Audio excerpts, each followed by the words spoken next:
Hello viewers, আসসালামু আলাইকুম। আজকে আমি আপনাদেরকে তৈরি করে দেখাবো গ্যাসের চুলায় স্পঞ্জ কেকের রেসিপি। এই কেকটি তৈরি করার জন্য আপনাদেরকে বিটার বা ওভেন কোনো কিছুই দরকার পড়বে না। বাসায় থাকা উপকরণগুলো দিয়ে আপনি এই কেকটি তৈরি করতে পারবেন।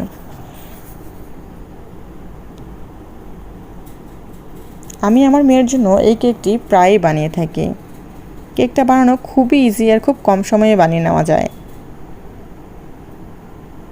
আমি কেকটি বানানোর জন্য 3টি ডিম নেব।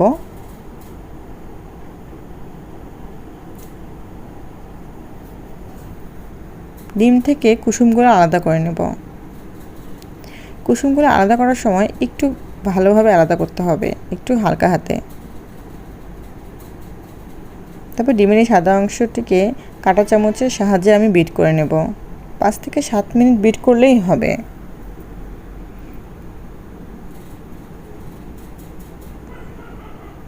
যখন ডিমটি ফোমি হয়ে আসবে তখন আমি এর মধ্যে চিনি অ্যাড করব। এই যে 5 মিনিট পরে আমার ফোমটি এরকম হয়ে গেছে। এখন আমি এর মধ্যে চিনি অ্যাড করব।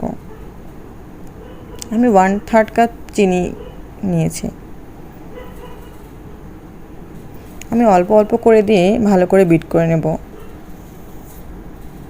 আপনারা চিনিটা অবশ্যই আগে দিতে যাবেন না, তাহলে ডিমের অংশটি খুব ভারী হয়ে যাবে আর বিট করতে কষ্ট হবে।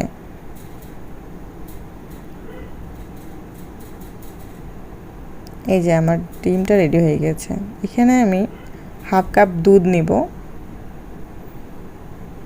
এর মধ্যে 3 চামচ ঘি অ্যাড করব। ভালো করে একটু মিশিয়ে দেব। এটা আমার মিল্ক বাটার হিসেবে কাজ করবে। তারপরে আমি শুকনো উপকরণগুলো চেলে নেব। এখানে আমি 1 কাপ ময়দা নিয়েছি আর 1/2 চামচ বেকিং পাউডার দিয়ে ভালো করে চেলে নেব। তারপরে আমি 1 চামচ ভ্যানিলা এসেন্স ইউজ করেছি। তারপর ডিমের কুসুম 3টি দিয়ে দেব।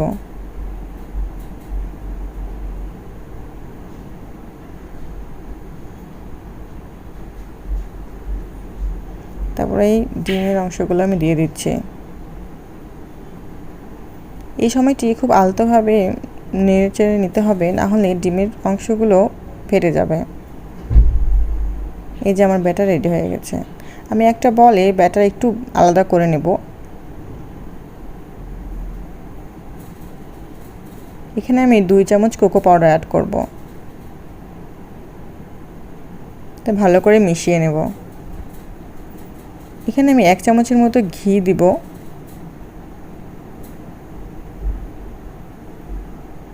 তারপরে ভালো করে মিশিয়ে নেব।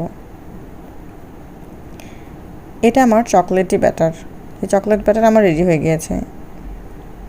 আমি একটা সসপ্যানে তেল ব্রাশ করে একটা কাগজ দিয়ে মুড়িয়ে নিয়েছি। তারপরে ব্যাটার দিলাম। চকলেটি ব্যাটারটা আমি জাস্ট ডিজাইন করার জন্য ইউজ করব। এটা দিয়ে আমি একটু চামচ দিয়ে ঘুরিয়ে ঘুরিয়ে ডিজাইন করে দেব।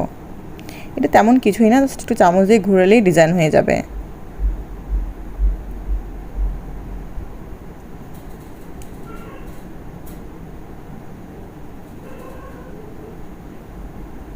তারপরে আমি সব ব্যাটারগুলো দিয়ে দেবো।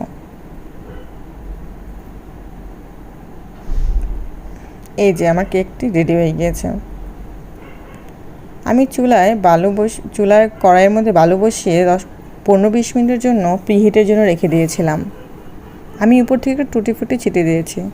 এই যে এটা প্রিহিট হয়ে গেছে। এখন আমি এখানে এটা দিয়ে ঢেকে 40 মিনিট বেক করে নেব। 40 মিনিট পর দেখবো আমার কেকটা হয়ে গিয়েছে। নিচে কাগজ দেওয়াতে এটা আমি খুব সহজেই তুলে নেব। দেখেন খুব সহজেই উঠে যাচ্ছে।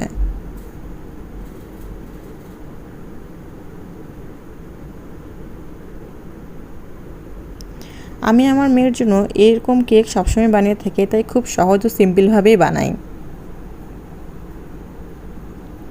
ও এটা খেতে খুবই পছন্দ করে আর বানালে এত খুশি হয়। দেখতেই পাচ্ছেন কেকটা এত স্পঞ্জি হয়েছে আর খেতেও অনেক মজা হয়েছে।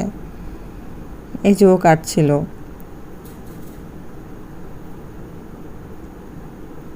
আমি একটু কেকটা কেটে দেখাচ্ছি।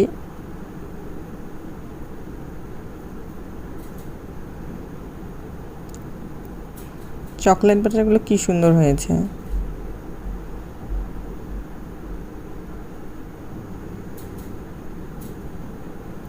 আমার মেয়ে এই কেকটি খেতে খুবই ভালোবাসে। আপনাদের যদি আমার এই ভিডিওগুলো ভালো লাগে অবশ্যই লাইক করবেন।